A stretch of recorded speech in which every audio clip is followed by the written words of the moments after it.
What if I told you that getting wealthy and being happy weren't just about luck or genetics, but were actual skills you could learn? That is the core, game-changing idea from the entrepreneur and philosopher Naval Ravikant. So in this explainer, we're going to dive into his collected wisdom, the Almanack of Naval Ravikant, and really break down his guide to mastering life. Just let that sink in for a second. This single idea really challenges almost everything we're taught. Naval is basically saying that success and well-being aren't random. Nope, they're skills with rules and practices that you can actually develop.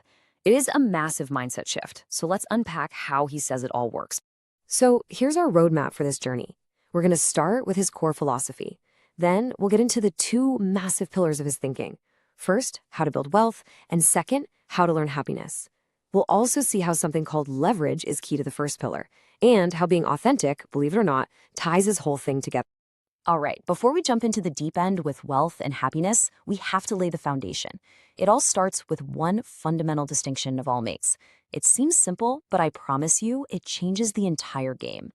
This right here is the crucial starting point. See, most of us chase money, but Naval says what we really want is wealth. Money, that's just a tool. It's how we move value around, kind of like an IOU from society. But wealth is the thing itself. It's the business, the investment, the piece of software that is out there working for you 24/7. The goal isn't just to earn, it's to own. Okay, so let's dive into that first pillar, building wealth. And just to be clear, this is not about some get-rich-quick scheme. It's a real, systematic approach to financial freedom. And it starts by understanding how value is actually created. And here's the tough love truth of that pillar. If your job is just trading your time for money, even if you're a highly paid professional, you are on a hamster wheel. There's a hard cap on how much you can possibly earn because there are only so many hours in a day. Naval's point is crystal clear. To get real financial freedom, you must own equity. You need a piece of a business that's making money for you, even when you're not physically working. So the big question is, how do you build something that's worth owning? Well, it all starts with what Naval calls specific knowledge. Now, what's so cool about this is that it's not something you can just go learn in a classroom. It's that unique blend of your own natural talents, your genuine passions, and all the skills you've picked up just because you were curious. It's that thing you know how to do that can't just be copied or taught in a manual. And this quote just nails it, doesn't it? Your specific knowledge is that thing you love doing so much that you could do it for hours, and it feels like play. When you're in that zone, you can outwork anyone because to you, it's not even work. That obsession, that genuine interest gives you a massive and totally authentic edge. But just having specific knowledge isn't quite enough. You have to be willing to put your name on it. Accountability is all about taking public risks. Think about a startup founder or an artist signing their painting. Yeah, it's scary. If you fail, everyone sees it. But it is the only way society will reward you with the big stuff, with credibility, with trust, with equity, and with the next crucial piece of this puzzle, leverage. So let's talk about leverage, because this is where things really start to scale up. If your specific knowledge is what you do, and accountability is how you own it, then leverage is the superpower that multiplies your efforts into absolutely massive results. I mean, that says it all. You just can't build a fortune on hard work alone. You need a tool that multiplies what you put in. That's leverage. You could work 100 hours a week washing dishes, and you'll never get rich. Why? Because 1 hour of your input creates a tiny output. To get wealthy, your input needs to be magnified, a lot. Naval basically breaks down leverage into 3 types. The oldest one is labor, having people work for you. Then you've got capital, the classic 20th century method of using money to make more money. But the most powerful and the most democratic form of leverage today is the third one, code and media. And this is the key to everything in our modern world. Code and media are permissionless. Think about that. You don't need anyone's approval to start a blog or a YouTube channel or to write a piece of code. You can create something just once, and it can literally be out there serving millions of people while you sleep.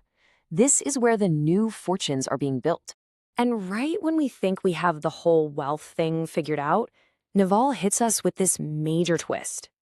After you master this whole system, you finally climb to the top of the mountain, only to realize the view isn't what you thought it would be. And that's when you understand that the game of wealth, it was never actually the end goal. So, this brings us to pillar 2, which, honestly, Naval argues is way more important: learning happiness.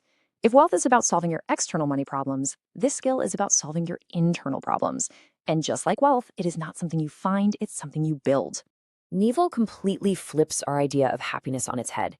It is not about chasing positive experiences or adding things to your life. He says it's a process of subtraction. It's your natural default state of being that's just there, underneath. When you stop feeling like you're missing something, it's peace. And crucially, it's a skill you learn, not a prize you get for achieving things.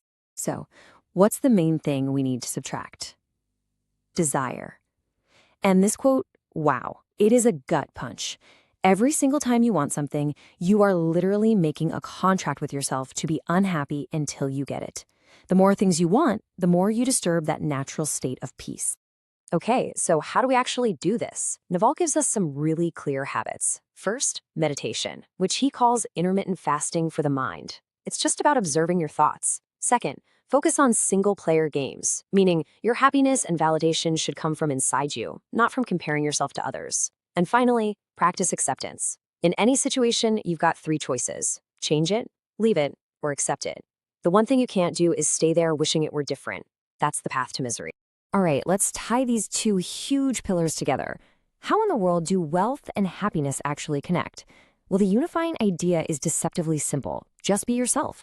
This is really the ultimate takeaway.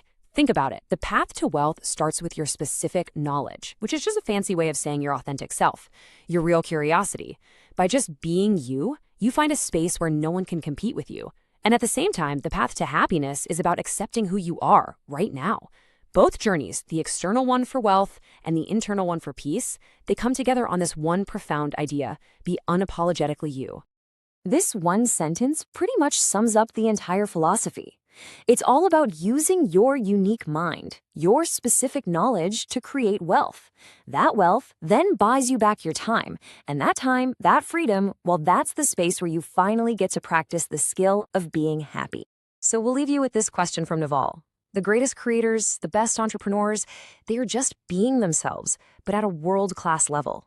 They found the thing that feels like play to them, but looks like work to everyone else. So what is that for you? What is that unique skill, that genuine curiosity that only you can bring to the world?